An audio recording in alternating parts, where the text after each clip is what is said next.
संस्कृत्यात्पत्तिः परिभाव्य च वैयाकरण सिद्धांता कौमुदीयं विरच्यते। श्री गुरुचरण कमलेभ्यो नमः। आज की कक्षा में हम लोग षष्ठ्यतसर्थ प्रत्ययेन इस सूत्र का अध्ययन करेंगे। सूत्र में दो पद हैं। पहला पद है षष्ठी, जो कि प्रथमा के एक वचन का रूप है। दूसरा पद है अतसर्थ प्रत्ययेन, जो कि तृतीया के एक वचन का रूप है। जो तृतीयांत है अतसर्थ प्रत्ययेन, यह एक समस्त पद है। क्या समास हुआ है? तो अतसर्थ मतलब कैसे करना है इसको, ऐसे समझिए कि एक अतसुच प्रत्यय है। अतसुच, तो यह अतसुच प्रत्यय का जो अर्थ, अतसुच प्रत्यय के अर्थ की तरह अर्थ है जिसका अतसुचार्थ, ठीक है ना। अतसुचः इव अर्थः इव अर्थो यस्य, इस प्रकार का अतसर्थ शब्द में समास हुआ है। अतसुचः अर्थः इव अर्थो यस्य, मतलब ये षष्ठ्यंत है। अतसुचः अर्थः मतलब अतसुच प्रत्यय का जो अर्थ उसके सदृश ही अर्थ है जिस प्रत्यय का, उस प्रत्यय को कहेंगे अतसर्थ प्रत्यय। अतसुचः अर्थ इव अर्थो यस्य प्रत्ययस्य सा अतसर्थ प्रत्ययः, ऐसा जो है शब्द बनता है। अब ये अतसुच प्रत्यय का अर्थ क्या है, इसी का, ये अतसुच का ही क्या अर्थ है? तो कहते हैं, देखिए ये जो अतसुच प्रत्यय है यह किस सूत्र के द्वारा होता है?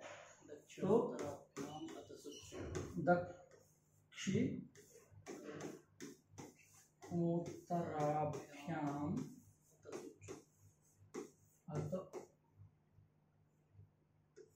अतसुच, ये अतसुच प्रत्यय करने वाला सूत्र है। दक्षिणोत्तराभ्याम अतसुच, तो दक्षिण शब्द से तथा उत्तर शब्द से यह अतसुच प्रत्यय का विधान करता है। पहले हम लोगों ने जाना कि दक्षिणोत्तराभ्याम अतसुच सूत्र के द्वारा दक्षिण और उत्तर शब्द से अतसुच प्रत्यय का विधान होता है। अब यह अतसुच प्रत्यय किस अर्थ में होता है? तो इसके पहले एक सूत्र है। क्या सूत्र है? तो सूत्र है दिक्शब्देभ्यः, दिक्शब्देभ्यः सप्तमी पंचमी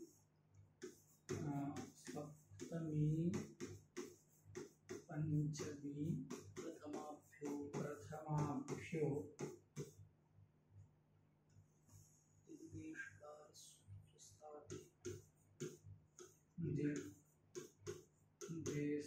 सूत्र है।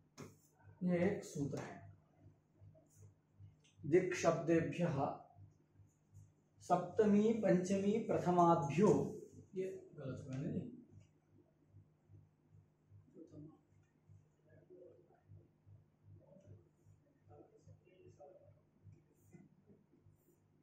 पंचमी प्रथमाभ्यो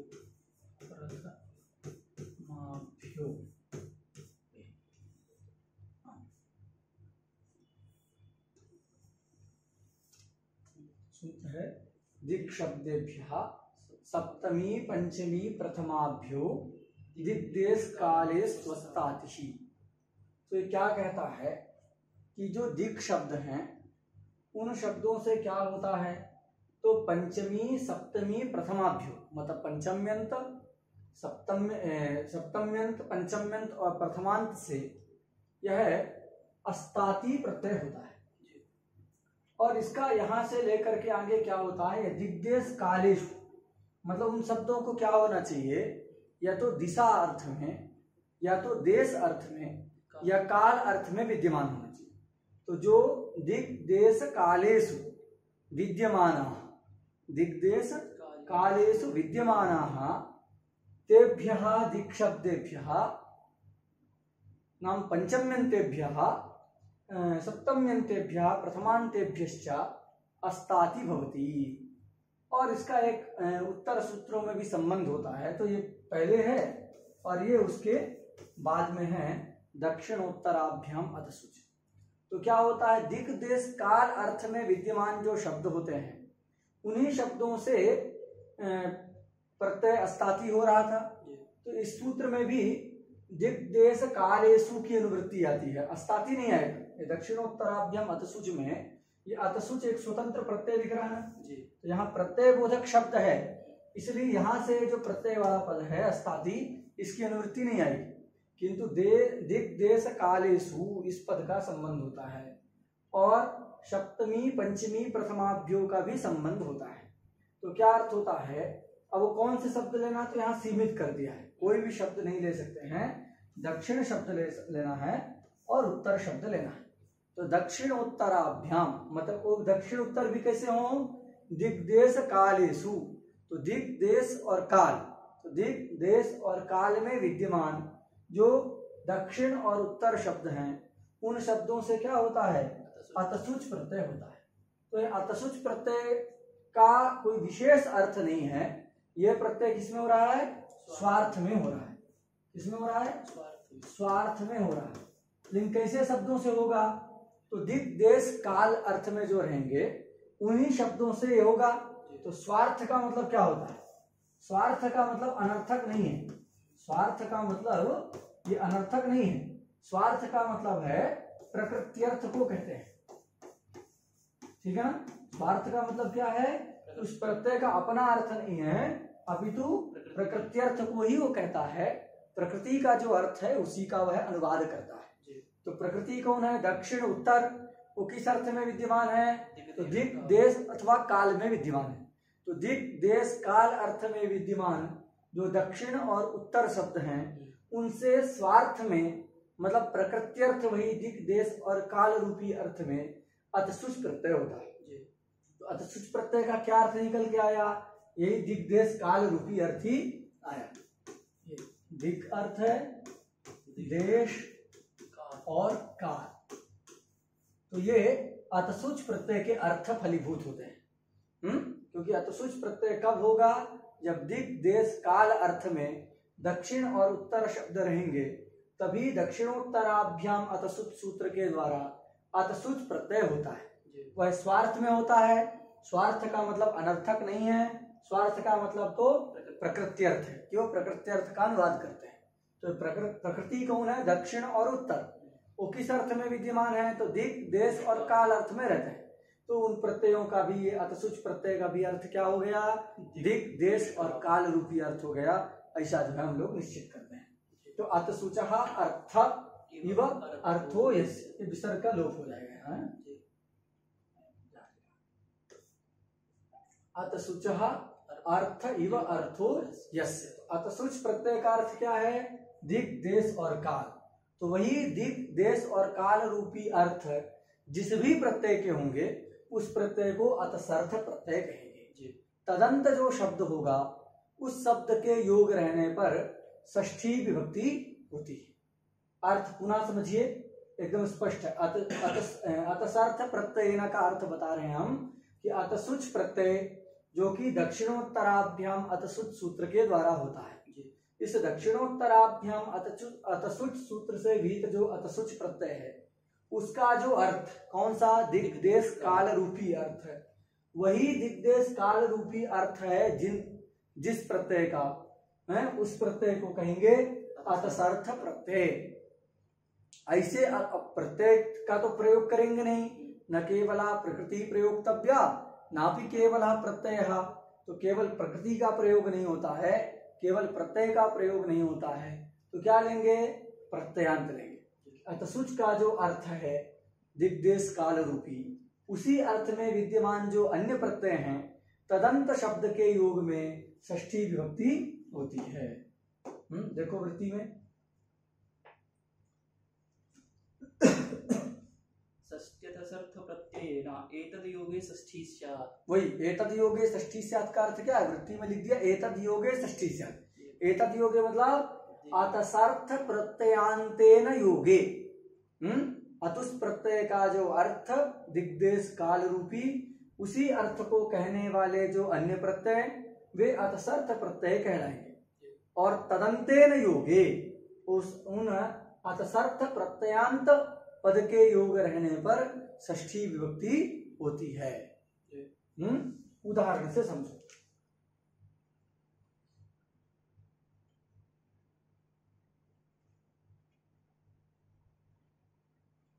क्या उदाहरण दिया है इसका? ग्रामस्य दक्षिणतः। ग्रामस्य दक्षिणतः। दक्षिण तो ग्रामस्य दक्षिणतः, ये देखिए तो यहाँ दक्षिणतः में क्या हुआ है? यहाँ अतसुच प्रत्यय हुआ है। क्या अर्थ करना है? तो देखिए पंचमी सप्तमी पंचमी प्रथमाभ्यो कहा था, तो सप्तम्यंत से करेंगे उसी अर्थ में होगा। स्वार्थिक है तो यहाँ दक्षिणस्याम दिशि, दक्षिणस्याम दिशि, दक्षिणस्याम दिशि, ठीक है ना? दक्षिणस्याम दिशि, तो दक्षिणस्याम दिशि ऐसा विग्रह करके दक्षिण और गी इस सप्तम्यंत से क्या कर देंगे? अतसुच प्रत्यय कर देंगे। ऐसे दक्षिण गी और अतसुच। अतसुच में क्या होता है? एक पहले तो प्रातिपदिक संज्ञा करके व्यक्ति का लुक हो जाता है, तो घी चला गया। फिर ये चाकार जो है ये संज्ञक है, अलंत्यम से उकार उच्चारण के लिए है, बचता है अतस। तो दक्षिण अतस। अब ये अजादी प्रत्यय पर में है, स्वादी है, तो पूर्व की भसंज्ञा हो जाती है, यस्येति चा से इस आकार का लोप हो जाता है और अतसुच का मिल जाता है आकार, तो क्या बन जाता है शब्द? दक्षिणतस। ये अतस बचा है ना यहाँ, ये अतस कितना बचता है? तो ये अतस को जब जोड़ देते हैं दक्षिण के साथ में, इस हलंत दक्षिण के साथ में, तो दक्षिणतस बनता है। उसी सा को ऋतु विसर्ग कर दिए तो दक्षिणतः ये बन गए। तो हमने क्या देखा कि दक्षिणतः इस पद में दक्षिणस्याम दिशि ऐसा विग्रह करके दक्षिण की सप्तम्यंत से क्या हुआ है? अतसुच प्रत्यय हुआ है।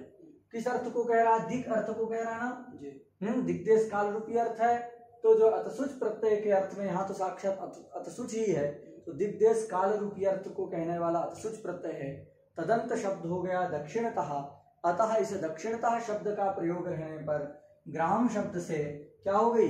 षष्ठी विभक्ति हो गई। ये जो षष्ठी है यह पंचमी की बाधिका है। ये जो है इस सूत्र के द्वारा जो षष्ठी हो रही है वह पंचमी की बाधिका है। किस पंचमी की बाधिका है? यहाँ अपादान वाली पंचमी की बाधिका तो कह नहीं सकते हैं, क्योंकि अपादान संज्ञा तो हुई नहीं किसी की, क्रिया ना होने से अपादान कैसे होगा? तो कहेंगे कि एक सूत्र है अन्यारादितरते दिक्शब्दान चूतर पदा जाहि उक्ते। अन्यारादितर ऐसा एक सूत्र है, ठीक है ना? अन्यारादितरते दिक्शब्दान चूतर पदा जाहि उक्ते। तो इसमें क्या है? दिक् शब्द कहा गया है। दिक् शब्द का अर्थ क्या बताया गया था? दिशि दृष्टः शब्दः दिक् शब्दः, जो दिक् अर्थ में कभी भी दृष्ट है, अभी भले वह काल को कह रहा हो अथवा वर्तमान में देश को कह रहा हो, दिक् अर्थ में दृष्ट है, तो ऐसे शब्द के योग रहने पर पंचमी विभक्ति होती है। तो अन्यारादितरते इस सूत्र के द्वारा दिक् शब्द के योग रहने पर पंचमी का विधान बतलाया गया था। तो यहाँ पर देखिए दक्षिणतः मतलब दक्षिणस्याम दिशि ऐसा अर्थ है, तो ये तो दिक् शब्द है ही, तो दिक् शब्द है दक्षिणतः ये पद, उसके योग में ग्राम शब्द से षष्ठी पंचमी विभक्ति अन्यारादितरते सूत्र के द्वारा प्राप्त रहती है। ये विशेष विधान किया गया षष्ठ्यत सर्थ प्रत्ययेन। अतः विशेष विहित, इस सूत्र के द्वारा विशेष विहित जो षष्ठी है उस षष्ठी के द्वारा पंचमी का बाध हो जाएगा। ग्रंथकार ने भी लिखा है कि जो अन्यारादितरते सूत्र के द्वारा जो षष्ठी प्राप्त होती है दिक् शब्द के योग में, पंचमी प्राप्त होती है, तस्याह अपवादः। पंचमी का तो ये सूत्र क्या है? अपवाद है, ऐसा तो लिखा। तो दक्षिणस्याम दिशि थी दक्षिणतः। और दक्षिणे देशे, हैं, दक्षिणे देशे ऐसा करेंगे तो भी दक्षिणता इत्यादि बन जाएंगे। दक्षिणे काले सब में अतसुच प्रत्यय होता है। तो ये तो हो गया दक्षिण में। उसी प्रकार ग्रामस्य उत्तरतः,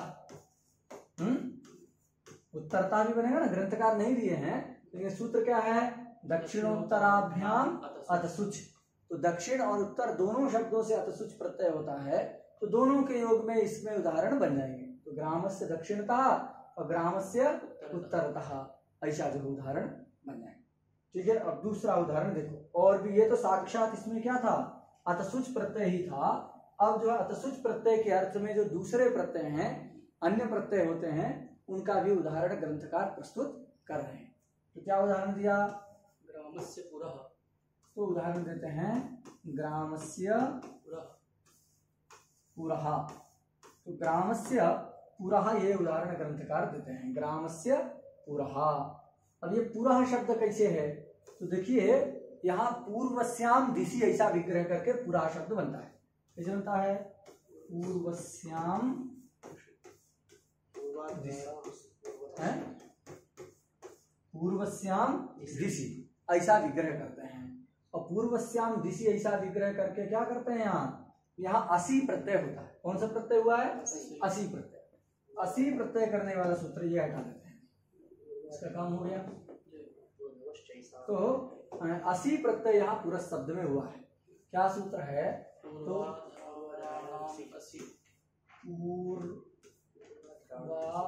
पूर्वाधरावराणाम असि,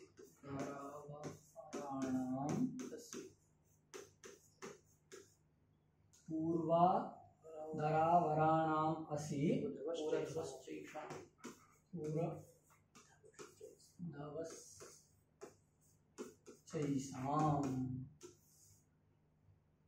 ये जो है सूत्र है। ये क्या कहता है कि ये पूर्व शब्द, अधर शब्द और अवर शब्द, ठीक है ना, इतने तीन शब्द हैं। पूर्वाधरावराण पूर्व शब्द है, अधर शब्द है और जो है अवर शब्द है।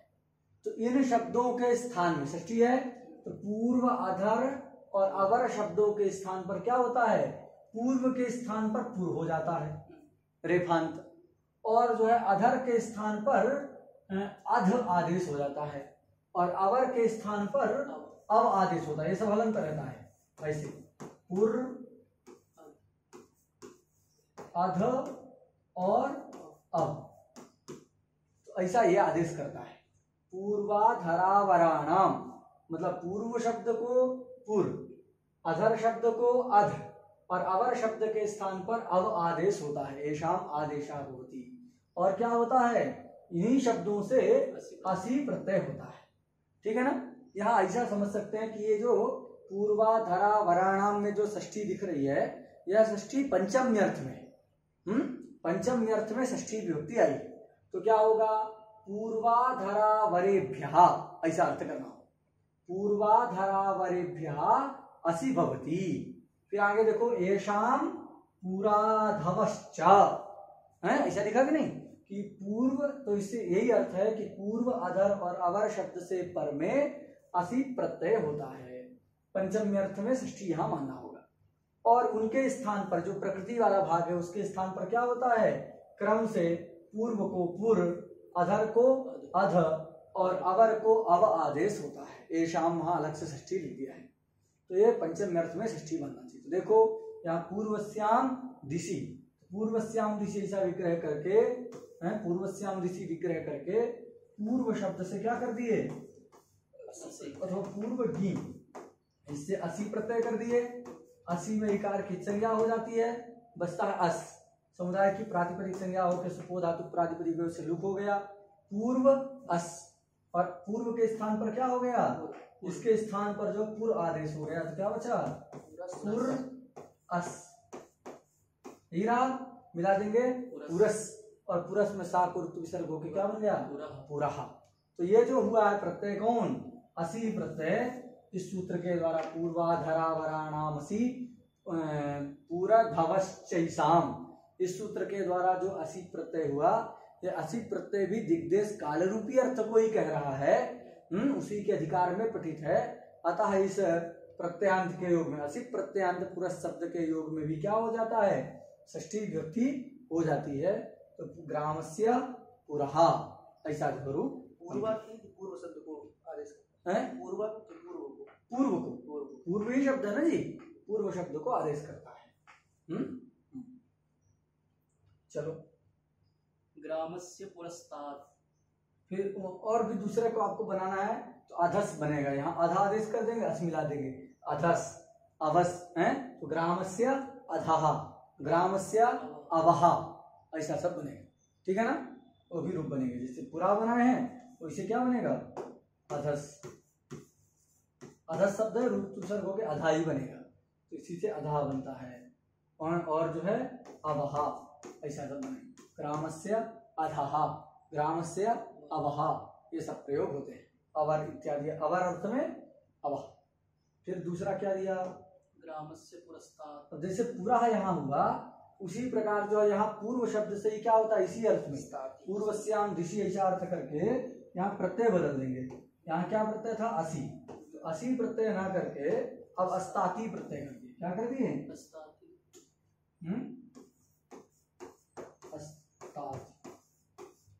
अस्ताति प्रत्यय जब करते हैं तो यहाँ इकार की संज्ञा हो जाती है, तस्य उपदेश जब नासिक इत से, और ता बच जाता है, तो क्या बचता है, अस्तात। अस्तात इतना रहेगा, अस्तात रहा। और पूर्व शब्द के स्थान पर अस्तातिचा सूत्र है। क्या सूत्र है, अस्तातिचा।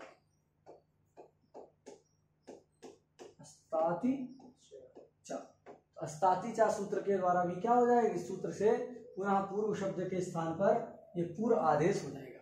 तो क्या हो जाएगा, पूर्व मतलब पूर्व अस्तात मिला दिए तो पुरस्तात, ये चला गया।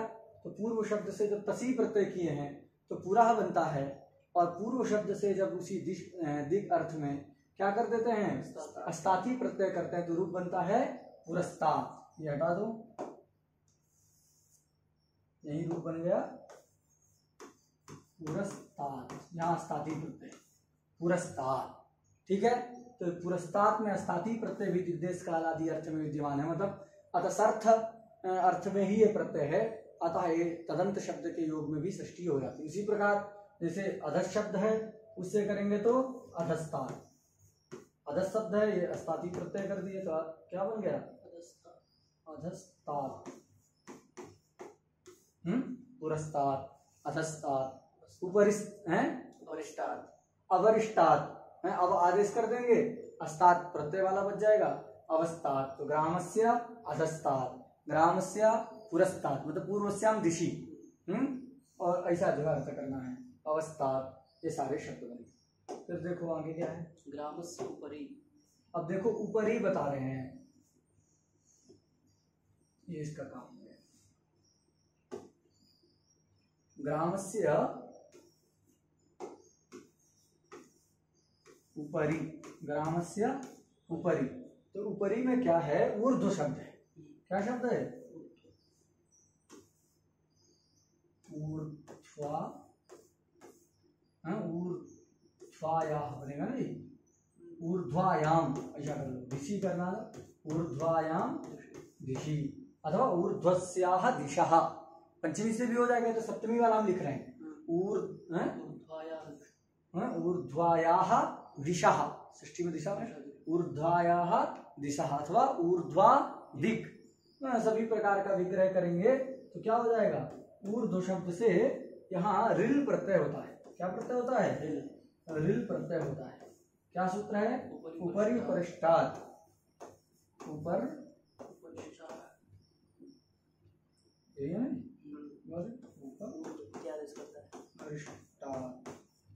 ऊपरी उपरिष्टात्। तो ये जो है ऊपरी और उपरिष्टात् दोनों शब्द बनते हैं। कैसे बनते हैं, तो रिल प्रत्यय जब करते हैं तो रिल प्रत्यय करते हैं, और ऊर्ध्व शब्द के स्थान पर क्या हो जाता है, उप आदेश करता है। ऊर्ध्व शब्द के ऊपरी उपरिष्टात् शब्द बनाने के लिए, ऊपरी और उपरिष्टात् इन दो शब्दों को बनाने के लिए क्या होता है, ऊर्ध्वायाम दिशि ऐसा विग्रह करते हैं। ऊर्ध्व शब्द के स्थान में उप आदेश कर देता है, रिल प्रत्यय करते हैं, लकार की संज्ञाओं के लोप हो गया, उपरी मिल गया, ऊपरी।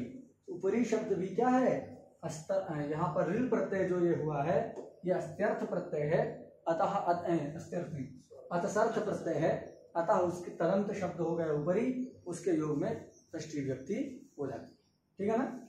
और यहाँ जैसे रिल किए हैं और क्या कर दीजिए, रिष्टात प्रत्यय कर दीजिए। क्या कर दीजिए, हैं रिष्टात ही होगा ना, रिष्टात, तो रिष्टात कर दिए तो ये है रिष्टात, ये हो गया है, ऊर्ध्व के स्थान में उपादेश हो जाएगा तो उपरिष्टात, ऐसा जो सब बनेगा। ठीक है ना। ऊपरी ग्रामस्य उपरी, ग्रामस्य उपरिष्टात, ऐसा सारे बन जाएंगे। तो हमने देखा कि चाहे रिल प्रत्यय हो, चाहे रिष्टात प्रत्यय हो, या अस प्रत्यय असी प्रत्यय हो, या स्थाती प्रत्यय हो, या अतसुच प्रत्यय हो, ये सारे प्रत्यय दिग्देश काल रूपी अर्थ को कहते हैं। तो अतसुच प्रत्यय के अर्थ जो दिग्देश काल है, उसी अर्थ में होने वाले जितने प्रत्यय हम लोगों ने पढ़ा, तदंत शब्द के योग में षष्ठी विभक्ति हो जाती है। और दिग्वाचक है तो सब जगह पंचमी प्राप्त रहेगी, उसको बाध करके ही षष्ठ्यत सार्थ प्रत्यय सूत्र के द्वारा षष्ठी विभक्ति होती है। ठीक है ना। इसके उदाहरण संपन्न हो गए ये। अब आगे सूत्र क्या है, अब एक आगे सूत्र है, इससे मिलता जुलता ही है। क्या सूत्र है, ये नपा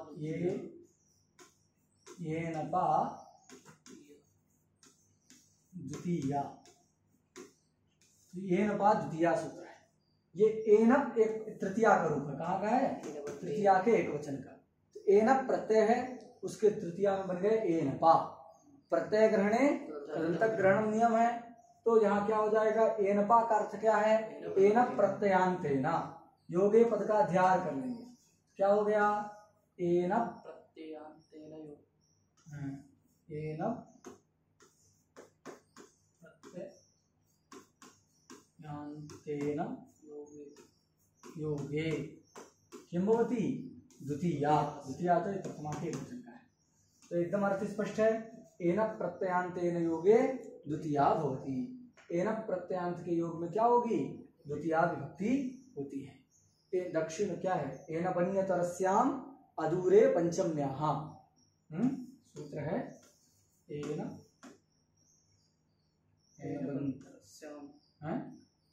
बन्यतरस्याम अदूरे पंचम्याः, एन बन्यतरस्याम अदूरे पंचम्याः, अदूरे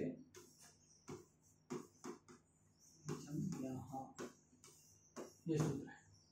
ये एनप प्रत्यय करता है। कैसे करता है, अन्यतरस्याम मतलब विकल्प से, अदूरे बहुत दूर अर्थ प्रतीत ना हो रहा, पूर्वस्याम अदूरे, पूर्व से ऐसा कुछ अर्थ करके करेंगे। तो एनप प्रत्ययांत, एनप अन्यतरस्याम अदूरे पंचम्या सूत्र के द्वारा पंचम्यंत से जो है क्या होता है, एनप प्रत्यय होता है। तो एनप प्रत्यांत के योग में द्वितीया विभक्ति होती है। क्या उदाहरण दिया है, तो जैसे दक्षिण दक्षिणेन, दक्षिणेन ग्रामं ग्रामस्य वा, दक्षिणेन, दक्षिणेन में देखिए क्या प्रत्यय है, एनप प्रत्यय। एनप में पकार, ये प्रत्यय है एनप, पकार की संज्ञा हो जाती है, बचता कितना है, केवल एन। दक्षिण शब्द से जब एनप प्रत्यय कर दिए तो दक्षिणेन ऐसा बन गया। यह तृतीयांत शब्द नहीं है, दक्षिणेन ये तृतीयांत नहीं है, यह तो एनप प्रत्यांत जो है एक अव्यय है, इसकी अव्यय संज्ञा बाद में हो जाती है। तो ये दक्षिणेन के योग में, एनप प्रत्यांत के योग में एनपा द्वितीया, एनपा द्वितीया सूत्र के द्वारा द्वितीया होगी। क्या बन गया, स्वरूप बन गया दक्षिणेन ग्रामम, ऐसा। अब ये तो नित्य ही षष्ठी का बाधक हो रहा है, तो इसके लिए ग्रंथकार ने क्या कहा है, एन बन्यतरस्याम सूत्र का योग विभाग किया। इस सूत्र में दो पद हैं, इनको अलग अलग मान लिया। तो पहला सूत्र एनपा है, एनपा सूत्र में क्या हो जाएगा कि पूर्व सूत्र से क्या हो जाएगी, षष्ठी की अनुवृत्ति। तो पूर्व एनपा में षष्ठी की अनुवृत्ति हो गया, तो एनप प्रत्ययांतेन योगे षष्ठी, ऐसा अर्थ हो गया। तो ग्राम क्या बन जाएगा, दक्षिणेन ग्रामस्य, ग्रामस्य दक्षिणेन, ऐसा बन जाएगा। और जो है दूसरा सूत्र द्वितीया, उसमें एनपा की अनुवृत्ति आएगी, तो एनप प्रत्यांत के योग में क्या हो जाएगी, द्वितीया। तो दो रूप बनेगा, दक्षिणेन ग्रामम भी बनेगा और दक्षिणेन ग्रामस्य भी बनेगा। ऐसा जो है ग्रंथकार ने प्रस्तुत किया है। ये जो ग्रंथकार का व्याख्यान है कि एनपा द्वितीया का योग विभाग किया है, यह वृत्ति के अनुरोध से किया है। प्राचीन में काशिका वृत्ति में शायद ऐसा योग विभाग किया गया है, तो प्राचीनों के अनुरोध से ग्रंथकार ने भी एनपा द्वितीया सूत्र का योग विभाग करके और पहले योग का अर्थ किया एन प्रत्यांत योगे षष्ठी स्यात्। एन प्रत्यांत के योग में षष्ठी होती है, दूसरे वाले का कहा कि द्वितीया भी होती है, तो द्वितीया षष्ठी दोनों का संग्रह हो जाता है, ये जो दोनों जो लब्ध होते हैं। लेकिन वस्तुतः ऐसा कहते हैं कि भाष्यकार ने एनपा द्वितीया इस सूत्र को षष्ठ्यत सर्थ प्रत्ययन के पहले माना है। तो योग विभाग भले ही कर लें, लेकिन ये एनपा योग में क्या नहीं आ पाएगा, षष्ठी पद की अनुवृत्ति नहीं आएगी। तो जो एन प्रत्यांत दक्षिणेन के योग में ये षष्ठी विभक्ति क्या है, ये तो असाधु है। क्या है, असाधु है, ये ठीक नहीं है। ऐसा जो है भाष्यानुयायी लोग जो हैं कहते हैं कि भाई एनपा द्वितीया जो सूत्र है, भाष्यकार ने इसको षष्ठ्यत सर्थ प्रत्ययन के पहले माना है। तो योग विभाग भले ही कर दिया जाए, किंतु एनपा योग में षष्ठी की अनुवृत्ति नहीं आ पाएगी। अतः तदंत के योग में षष्ठी विभक्ति जो क्या होती है, ये तो असाधु होती है। ठीक है ना, वो सही होती नहीं, केवल द्वितीयांत ही मिलता है। लेकिन ग्रंथकार ने प्राचीनों के अनुरोध से द्वितीया षष्ठी दोनों को साधु बतलाया है। पढ़ो।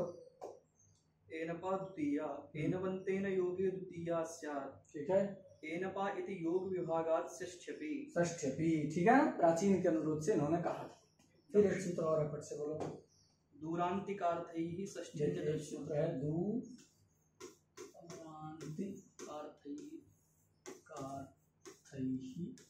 षष्ठ्यन्यतरस्याम्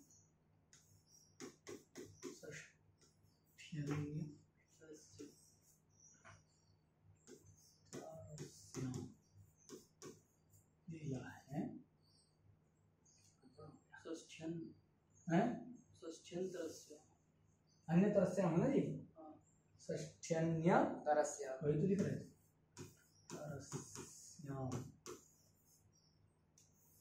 षष्ठ्यन्य तरस्याम। ठीक है, दूरांतिकार्थैः षष्ठ्यन्य तरस्याम। तो यहाँ देखो दूर और अंतिक शब्द हैं, अर्थ का प्रत्येक के साथ योग हो जाता है, तो क्या होता है, दूरार्थैः अंतिकार्थैः। क्या बना लेंगे, दूरार्थैः दूरार्थैः और अंतिकार्थैः हैं शब्दैः योगे, ऐसा अर्थ करना। कि जो दूरार्थक शब्द है और अंतिक शब्द का अर्थ होता है क्या है, निकट। अंतिक शब्द का अर्थ क्या होता है, निकट। तो जो दूरार्थक शब्द हैं तथा जो अंतिकार्थक हैं, मतलब निकटार्थक शब्द हैं, उन शब्दों के योग में कौन विभक्ति होती है, उन शब्दों के योग में षष्ठी विभक्ति होती है। ऐसा कह आगे देखो, इन्होंने लिखा अन्यतरस्याम। तो अन्यतरस्याम का अर्थ क्या है, समुच्चय। अन्यतरस्याम का अर्थ क्या होता है, ये एक समुच्चयार्थक, अनेकार्थक है ना, निपात अनेकार्थक होते हैं। तो यहाँ अन्यतरस्याम से समुच्चय हो रहा है। किसका समुच्चय होगा, तो यहाँ अपादाने पंचमी सूत्र के द्वारा पंचमी का जो है समुच्चय होगा। किसका समुच्चय होगा, पंचमी का समुच्चय इस अन्यतरस्याम के द्वारा होता है। तो ये समुच्चयार्थक है। तो अन्यतरस्याम शब्द का अन्यतरस्याम के द्वारा पंचमी का जो समुच्चय हो जाता है, जिससे दूरार्थक और अंतिकार्थक शब्दों के योग में षष्ठी विभक्ति होती है और तदभाव में पंचमी विभक्ति होती है। जब षष्ठी नहीं होगी तो पंचमी विभक्ति भी हो जाएगी। तो इसको समुच्चयार्थक माना गया है। क्या उदाहरण दिया है, दूरम निकटम ग्रामस्य ग्रामाद् वा। दूरम निकटम ग्रामम ग्रामस्य ग्रामाद् वा। ये देखो, दूर शब्द का प्रयोग कर दिए तो षष्ठी हो गई अथवा पंचमी हो गई। उसी पर निकट शब्द का एक एक करके उदाहरण आपको समझना है। निकटम ग्रामस्य ग्रामात्, फिर दूरम ग्रामस्य ग्रामात्, ऐसा दो उदाहरण समझना है। वो भी दोनों एक साथ नहीं होगा, इनमें से दो में से कोई एक ही होगा। यहाँ यद्यपि इस सूत्र के सन्निधि में यह अन्यतरस्याम को समुच्चयार्थक बताया गया है। क्यों ऐसा कह रहे हैं, अगर इसको समुच्चयार्थक नहीं मानेंगे तो इसके दूरांतिकार्थेभ्यो षष्ठ्यन्यतरस्याम से पहले क्या है, थोड़ा ही पहले एनपा द्वितीया है। क्या है, एनपा द्वितीया, शायद 2 सूत्र पहले हैं। तो एनपा द्वितीया है, एनपा द्वितीया से क्या होने लगता कि द्वितीया का अनुवृत्ति आने लगता। तो एनपा द्वितीया से द्वितीया की अनुवृत्ति आने लगती। पृथक बिना नाना विस तृतीयान्यतरस्याम से तृतीया की अनुवृत्ति आने लगती। दोनों सन्निहित है, एनपा द्वितीया भी सन्निहित है, समीप में है, और पृथक बिना नाना विस तृतीयान्यतरस्याम ये भी समीप में है, तृतीया। तो द्वितीया तृतीया सन्निहित हैं, तो सन्निहित होने पर भी अन्यतरस्याम जो ग्रहण किया गया है, जो कि समुच्चयार्थक है, तो दूर में विद्यमान है कौन? पंचमी। अपादाने, अपादाने पंचमी, तो ये क्या है? विप्रकृष्ट है। तो सन्निहित को छोड़ करके भी विप्रकृष्ट जो पंचमी है उसका यहाँ पर अन्यतरस्याम के द्वारा समुच्चय होता है, जिससे कि षष्ठी के अभाव पक्ष में पंचमी होती है, ना कि सन्निहित वाली द्वितीया अथवा तृतीया। ठीक है ना? तो ये हम लोगों ने पढ़ा दूरांतिकार्थ ही षष्ठ्यन्नतरस्याम, जो कि कहता दूरार्थक और समीपार्थक शब्दों के, निकटार्थक शब्दों के योग में षष्ठी और तदभाव में पंचमी विभक्ति होती है। श्री